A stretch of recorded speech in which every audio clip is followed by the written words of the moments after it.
কিছুদিন আগে যে বন্যা হয়েছিল অনেকের ধান কিন্তু তলিয়ে গেছে কেশরগঞ্জের ওদিকে, কিন্তু আমাদের ময়মনসিংহের এলাকায় কিন্তু অতটা ক্ষতি হয়নি। এই বৃষ্টির পানির এই যে এই মাছগুলো আজকে আমি ভুনা ভুনা করবো। আসসালামু আলাইকুম, আমি রূপা নতুন আরেকটা ব্লগ নিয়ে চলে আসলাম আপনাদের মাঝে। এই ছোট মাছ আজকে আমি পেঁয়াজ দিয়ে চচ্চড়ি করব। তো আপনারা দেখতে থাকুন, ভালো লাগতে পারে। গ্রামীণ স্টাইলে রান্না বান্না মাটির চুলায়, আর খেতে কিন্তু খুবই সুস্বাদু। পেঁয়াজ দিয়ে শুধু ভুনা হবে এই মাছ। তো আমি কিন্তু মাছগুলো খুব ভালো করে আগে ছাই দিয়ে পরিষ্কার করে ধুয়ে নিয়েছি, দেখেন একদম চকচকে হয়ে গেছে। এখন লবণ দিয়ে আমি খুব ভালোভাবে ধুয়ে রেডি করে নিলেই হয়ে যাবে রান্না। আমার মেয়ে এদিকে বালু দিয়ে খেলা করছে ইউটিউবে দেখে দেখে, ও যা দেখে তাই করে। ছোট মেয়ে তো, ছোট পোলাপান যা দেখবে তাই আর কি করতে চাইবে, এটাই স্বাভাবিক। আর মাছগুলো আমি আগে মশলাটা খুব ভালোভাবে কষিয়ে নিয়েছি, তারপরে এখন মাছগুলো আমি দিয়ে দিলাম।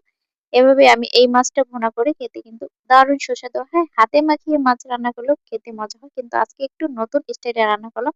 আমার মেয়ে কি দিয়ে খাবে তার জন্য আমি দুইটা ঢেঁড়স উপরে দিয়ে দিলাম। এই ঢেঁড়স ওকে উঠিয়ে নিয়ে দিলেই হয়ে যাবে।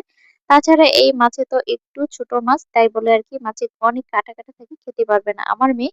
এটা হলো আমাদের বিকেলের খাবার। রান্না বান্না তরকারি যদি মজা হয় তাহলে কিন্তু এক পদ তরকারি দিই সবাই কিন্তু একদম পেট ভরে মন ভরে আত্মা ভরে শান্তি ভরে খেতে পারে। দেখেন তরকারিটা কিন্তু দেখতে খুবই লোভনীয় লাগছে, আর যেহেতু বৃষ্টির পানির মাছ, খেতে কিন্তু অনেক অনেক মজা। আর দেখেন কি সুন্দর কালার এসেছে, মাশাআল্লাহ। এখন আমি একসাথে আমরা মা মেয়ে এই বৃষ্টির পানির মাছ দিয়ে ভাত খাবো।